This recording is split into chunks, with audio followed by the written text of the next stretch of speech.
Kung adlaw nadungog nato ang asoy sa tulo ka managsuon, si Marta, si Maria o si Lazaro. Kining tulo ka mga magsuon suod kaayo ni Jesus.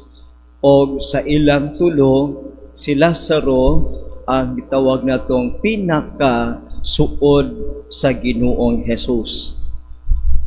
Nagpadala og mensahe si Marta ug si Maria ngadto kang Jesus og ilang gipahibalo si Jesus nga si Lazaro ang iyang pinangga nga higala na sakit, serious na ang iyang balatian og giingnan nila si Jesus nga paatuon aron tambalan ayuhon si Lazaro. Apan si Jesus wala dayon moadto. Nagpabilin siya og pipila ka adlaw ay pa siya miadto sa puloy-anan ni Marta o ni Maria. Kunya mingon siya mga tinun-an, tanah mangadto kita sa Betania. Mingon ang mga tinun-an, Lord, di ba ang mga Hudiyo dito gusto man kanilang patyon nga moadto man kadidto? Delikado. Mingon si Jesus, moadto kita kay si Lazaro natulog, nasakit. Namingon sila, kung natulog, Lord, mamatara na. Apan ang ipasabot ni Jesus, iprangkahan niya ang mga tinunan, mangadto ta kay namatay na si Lazaro. Ngadto sila, unya pagkabalita ni Marta nga paingon si Jesus dito sa ila, gawas siya sa ilang panimalay o misugat kang Jesus. O pag-abot niya dito, sa nahimutangan ni Jesus, miingon si Marta, kung dinhi ka pa lamang Ginoo, dili unta mamatay ang akong igsuon. Mao na iyang gisulti. Karon, istoryahay sila, unya pagkahuman, gitawag ni Marta si Maria. Og pag-abot po niya ngadto kang Jesus, miyapa siya sa tiila ni Jesus, og mao gyud gisulti. Kung dinhi ka pa lamang Ginoo, dili unta mamatay ang akong igsuon. Usa ka pamulong nga adunay dala nga pagmahay sa Ginoo. Lord, kung dinhi ka pa lamang unta, usa ka pamulong nga daw nagmahay sa Ginoo kay nagdugay si Jesus pag-adto. Wala dayon siya moadto sa dang gipahibalo siya nga nasakit, seryoso na ang balatian sa ilang igsuon. Silang man naman nagsuon, suod sila sa Ginoo. Unya, di ba kung suod ka sa imong higala, murag you are expecting an immediate response. But si Jesus, purposely, tinuyo nga wa mo adto dayon si Jesus. Wa siya mo adto diha sa pagkahibalo niya nga nasakit ang iyang pinangga nga higala nga si Lazaro. God has a purpose. Mingon ta nga adunay gitawag nato nga divine delay. Adunay delay sa atong mga pangamuyo, sa atong mga pag-ampo. Kunya makapamalandong kita nga ang maong mga pamulong ni Marta o ni Maria, una doon na kini pagmahay sa Ginoo.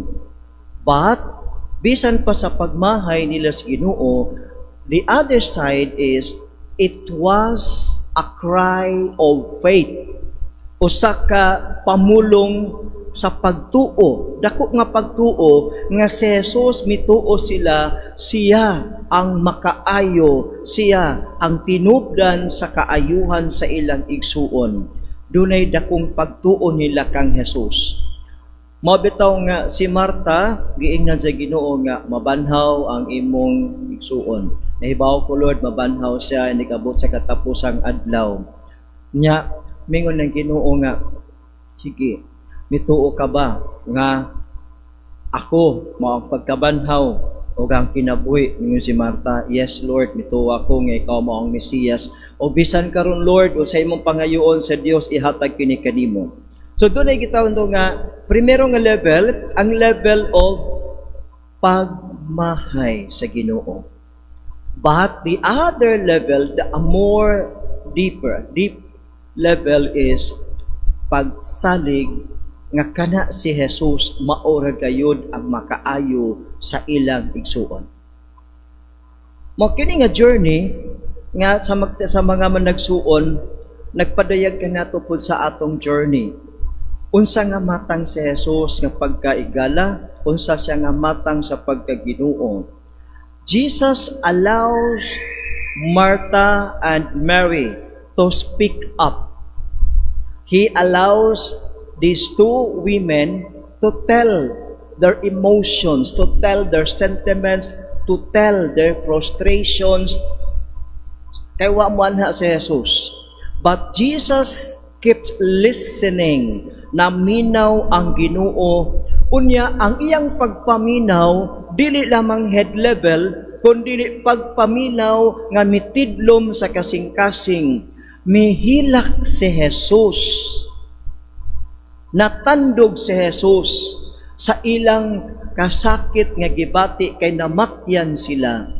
Natandog si Jesus sa kadako sa ilang pagsalig kaniya. Mihilak siya. Kay siya misulod sa kinabuhi nining duha ka mga magsuon, si Maria o si Marta. Karon atong tan-awon nga sa atong kinabuhi kini nga gospel nagkahulugan nga it tells us also of our personal journey. Ikaw ug ako natay personal stories, our journey na ay mga higayon nga kita pod magmahay putas Ginoo. Sige kita tagpangayo, pananglitan na akay sakit, sige tagpangayo kaayuhan, apan dugay man wa magkagiayo. Unya kay diha natataman sa kanang pagpangayo og kaayuhan, di ta makasabot what is the purpose of God, why He allows you, He allows me to suffer sickness, to suffer difficulties in life. Di takasabot because ang atong gipangayo ingon ini. But God is another purpose that He wants you to become sharer of His passion, of His suffering, of His sacrifice for the salvation of the world. Dili nato makita kay nga luman ang atong gipangayo kini apan we do not look at the other side. We do not look at the meaning of sufferings because we always consider sufferings, illnesses as burdens. But there is that kind of another dimension nga these sufferings we are allowed to experience because God wants us to share His passion, His suffering, His sacrifice for the salvation of the whole world. So dito, naminaw ang Ginoo. Man pagkanindot sa kanang atong gospel karon kay naminaw si Lord. Sa diyang ni-action og kana pagpagmahay ang duha ka mga babae nga magsuon, naminaw ang Ginoo. Sa dihang ang mga Hudiyo nga uban nila kay kanang nakigduyog sa ilang kasub-anan nang hilak, naminaw ang Ginoo. Og siya miuban sa ilang kasakit, mihilak ang Ginoo. Buti pasabot nga si Lord dili layo kanato. He is always with us in solidarity with our situations. Unsay imong kasinatian, wa kagibiyaan sa Ginoo. Kung dunay gitawag tong divine delay, that God has a purpose.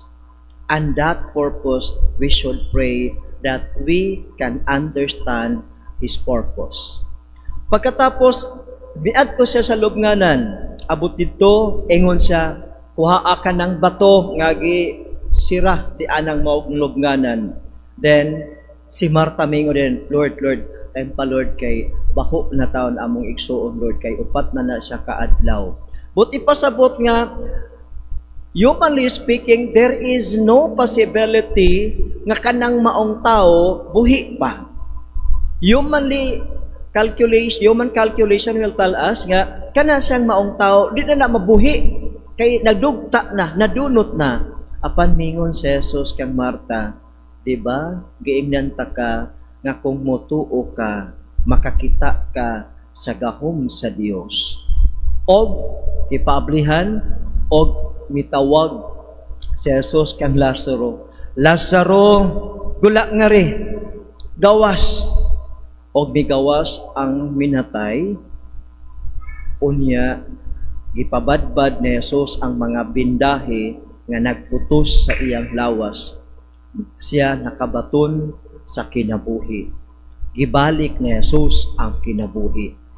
Iyang ipasabot sa iyang mga higala o sa mga Hudiyo nga mitambong nga siya, ang iyang power is not only power to heal physically, to expel demons, but His power is more than that. And what is that power? The power to return to human beings life. Ang power sa paghatag og kinabuhi. Si Lazaro, gihatag niya pagbalik ang iyang kinabuhi, physical. Nabuhi ang iyang lawas. But Jesus did not only give physical life back to Lazaro, but through His suffering, His passion, His resurrection, He gives us life. Not anymore physical, but eternal. Walay katapusang kinabuhi ang iyang gihatag tungod sa iyang sakripisyo diha sa krus. Mo nang mingon si Jesus nga, ang nagtuon ako, bisan tuod mamatay, mabuhi. Ang tanang buhi nga nagtuo kaniya, dili gayud mamatay. He was talking about, first level, talking about our physical death. And, ingon siya, bisan mamatay ta physically, mingon si Jesus nga, mabuhi ka. There is resurrection. Pagkatapos, mingon siya nga, ang tanang buhi, parehas na to, nga nagtuon niya, dili gayud mamatay. He was talking about eternal life. So kung mauni, mga kaigsuunan, gipadayag ni Jesus ang iyang power, that His power is not limited to healing the physical illness, not limited to expelling demons nga nagpossess sa tao, but much more than that, to give life, to give back the life to Lazaro, physical life, but above all, to give all of us life eternal. That is the purpose why Jesus delayed His going to the home of Martha and Mary. So mga kaigsuunan, atong karong pamalandungan nga, bitaw no, si Lord, binganta nga dunay divine delay, but that divine delay has always a purpose. Kunya ato nga atong tan-awon og pamalandungan nga kita makasabot niya ng gitawag divine delay. Nining ikalima nga Domingo sa Kwaresma, gitudluan kita nga ang pag-anhi ni Jesus finally is to give us life eternal. If we will have a review, the first Sunday it was about temptations. The message was ang tentasyon kaya mong talunin. Pangalawa, second Sunday, it was about transfiguration, na kaya mong magbago ang sarili mo kapag nakikinig tayo kay Jesus. Diba? Sabi ng Father, this is my beloved Son, listen to Him. Kaya kang baguhin ng Diyos. Pagkatapos, sige, pumunta tayo sa yung babae doon sa Samaritan, sa well, yung Samaritana. Nga Jesus came to find us sinners and restore us back to God and to one another. Pagkatapos the blind man, Jesus came to help us see the actions of God in our lives.